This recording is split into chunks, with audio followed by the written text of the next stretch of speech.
espero contestar esta pregunta en menos de la mitad del tiempo que el doctor. Para saber primero cómo contestar esta pregunta, yo tengo que categorizar el asma. Y para categorizar el asma,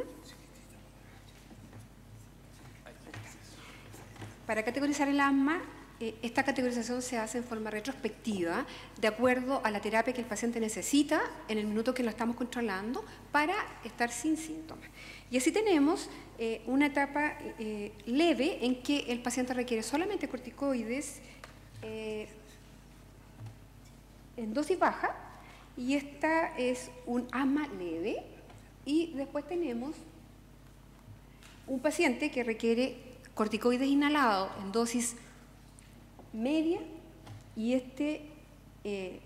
debemos agregar aquí LABA, y esto es un asma moderada. Y finalmente el asma severa, en que ya requiere un segundo controlador. ¿Cuál es el objetivo del control del asma? Primero, lograr que el paciente tenga 0 síntomas, es decir, que no tenga control absolutamente de los síntomas, que no tenga síntomas nocturnos ni síntomas diurnos, que tenga una reducción de los riesgos, y la reducción de los riesgos significa que no tenga exacerbaciones y que no tenga deterioro de su enfermedad y tampoco de la función pulmonar. En relación al control, el paciente debe estar, como conversamos, sin síntomas y no debe estar usando controladores durante el último tiempo y especialmente durante la última semana. Entonces así llegamos a lo que es el asma severa. ¿Qué es lo que es el asma severa por definición? Es aquella que persiste mal controlada a pesar de estar usando corticoides inhalados en dosis altas más un LABA. Y por otro lado, todo aquel paciente que requiere más de 50% del tiempo en el año anterior de uso de corticoides orales.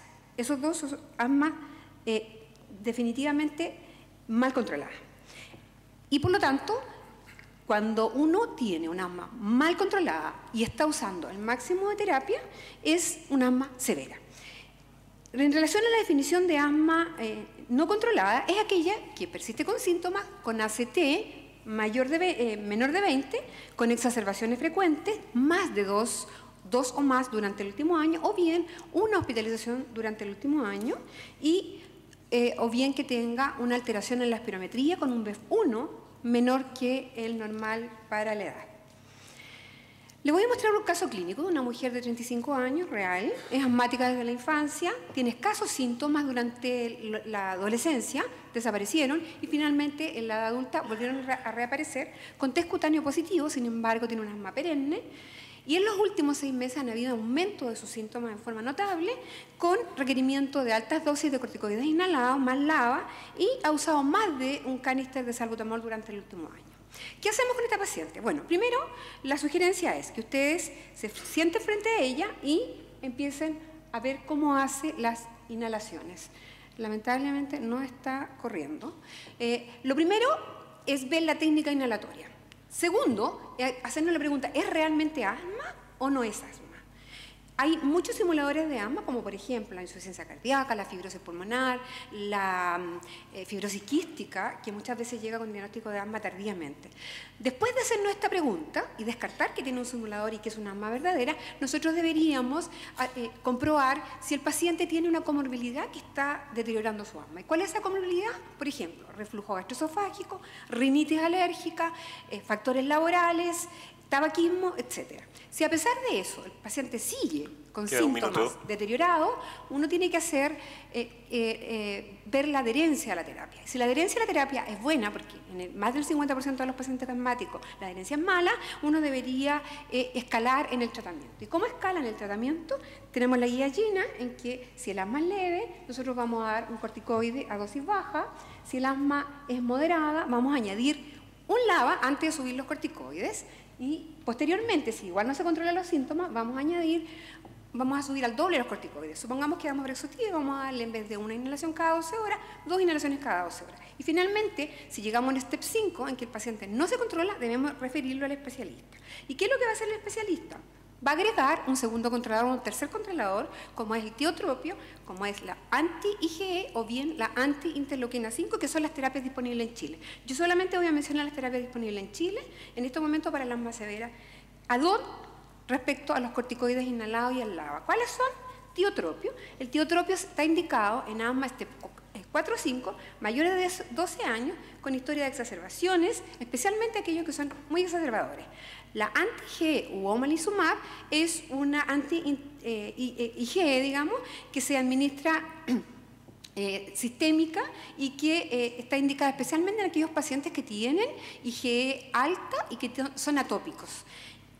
Hay una droga que apareció recientemente que es la interleuquina 5, que es el mepolizumab, que se administra y está indicado especialmente en aquellos pacientes asmáticos severos eosinofílicos, solamente en aquellos eosinofílicos con eosinofilia sanguínea arriba de 150.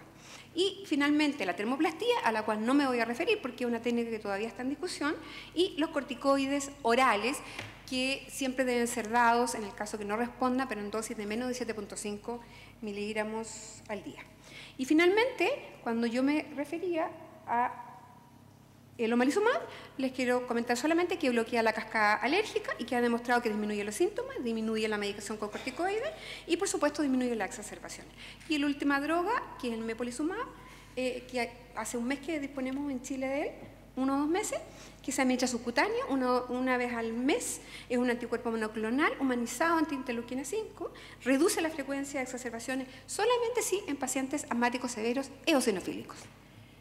Y entonces, para resumir, además de la budesonida y el salbutamol, tenemos diferentes drogas para administrar, depende, si es una asma atópica, en que le vamos a dar omalizumab, si es una asma eosinofílica, en que probablemente le vamos a dar mepolizumab, si es una asma paucigranulocítica o no eosinofílica, tenemos posibilidad de termoplastía o macrolidos como la acitromicina.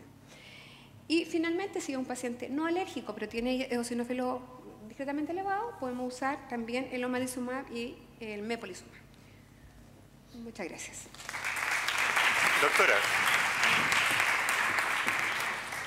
Doctora Fernández, antes que baje el estrado, comentarles también que hubo una pequeña modificación del programa. El doctor Arancibia no pudo venir, pero me dijo que la duda que tenía se la preguntara usted. Resulta que tengo un paciente con bronquiectasias. Me dejó la presentación, pero me dijo que usted me podía ayudar a saber cómo la podía estudiar desde ahora en adelante. Así que le dejo nuevamente los 5 minutos al doctor Arancibia para que nos deleite. Esta es una tarea difícil. Bueno, para contestar la pregunta, en realidad, primero quiero que sepamos que en los últimos años las bronquiectasias han aumentado en su diagnóstico. ¿Será que hay más bronquiectasia? Yo creo que no. Realmente lo que ha pasado es que hay un aumento de los métodos diagnósticos. Especialmente tenemos acceso al escáner mucho más fácil y por lo tanto el diagnóstico de bronquiectasia es mucho más fácil que años atrás.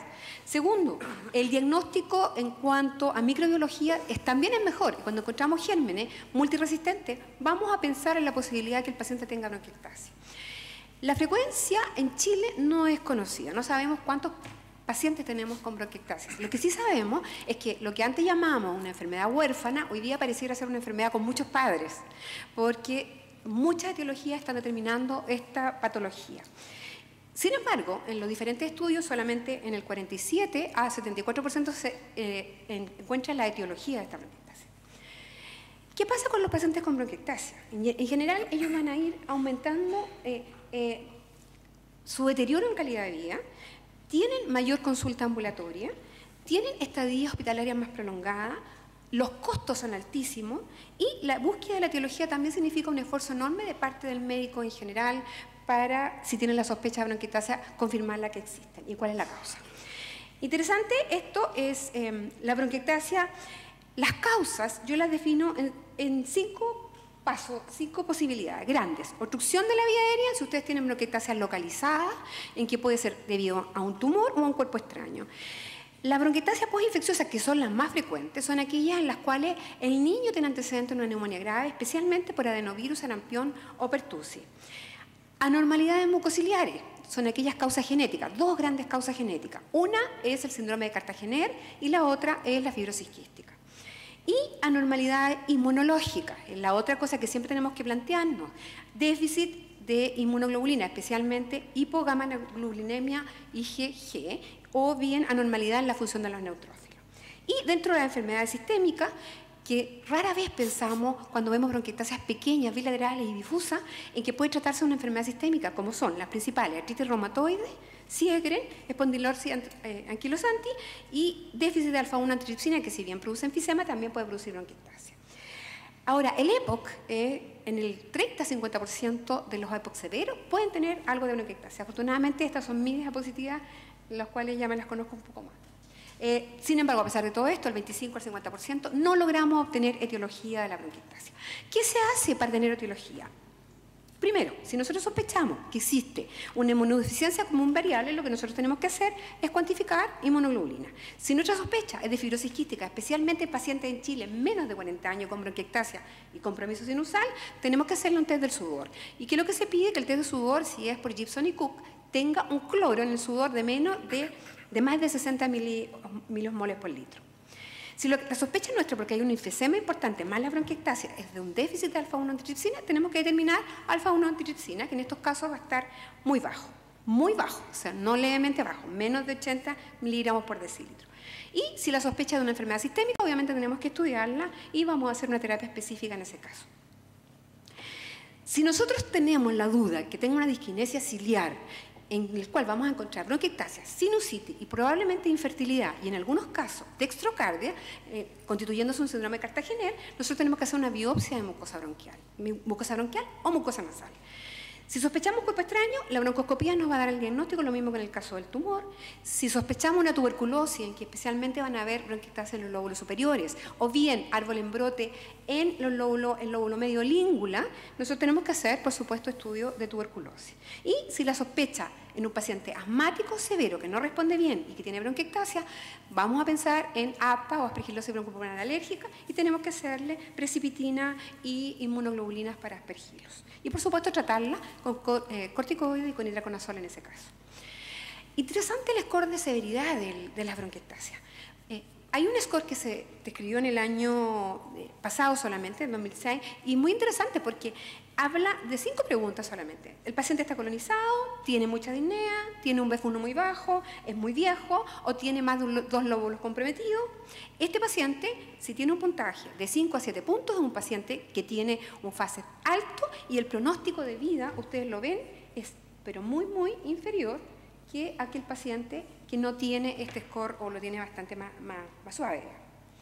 Y finalmente, terminando, en relación al manejo, yo diría que hay 4 pilares fundamentales. Lo que nosotros tratamos de conseguir es un paciente que tenga síntomas disminuidos, que no se exacerbe y por supuesto que disminuya la mortalidad. ¿Y qué hacemos para eso? Primero, importantísimo, el clearance mucociliar. Para ello existen algunas drogas, mucolíticos, manitol inhalado, que lamentablemente en Chile y en Estados Unidos todavía no está disponible, suero fisiológico hipertónico, interesante, eso sí lo podemos usar, y N-acetilcisteína. Fisioterapia, kinesioterapia, especialmente de drenaje, importantísimo, y algunos dispositivos. Entregarle al paciente una capela o un flutter, que le va a hacer espectacularmente bien para eliminar las secreciones. Macrólidos como antiinflamatorios. Todos los pacientes que tienen más de 2 exacerbaciones en el último año tienen indicación de macrólidos en 3 esquemas, lunes, miércoles y viernes, 500 miligramos o 250 miligramos diarios o bien claritromicina. Antibióticos inhalados, disponibles en Chile. Tobramicina, pero es carísimo, solamente está disponible para fibrosis quística. Colistin, gentamicina. Y solamente hacer una referencia en la última diapositiva con respecto a la gentamicina, que afortunadamente es lo único que tenemos, disponible por costo, y por eso quiero hacer la referencia, este trabajo publicado en el 2011, en que habla de la gentamicina nebulizada, la que usamos endovenosa, 3 veces en el día, en pacientes con bronquiectasia no fibrosis quística, en los cuales se logró disminuir y erradicar la pseudomonas en el 31%, aumentar el tiempo a la siguiente exacerbación y disminuir las exacerbaciones. Un medicamento barato y que está disponible para todos nosotros, para nuestros pacientes, que lamentablemente todavía están bastante abandonados. Y la invitación del doctor Arancibia para el Congreso de Respiratorio en noviembre. Gracias. Un gran aplauso para la doctora Fernández.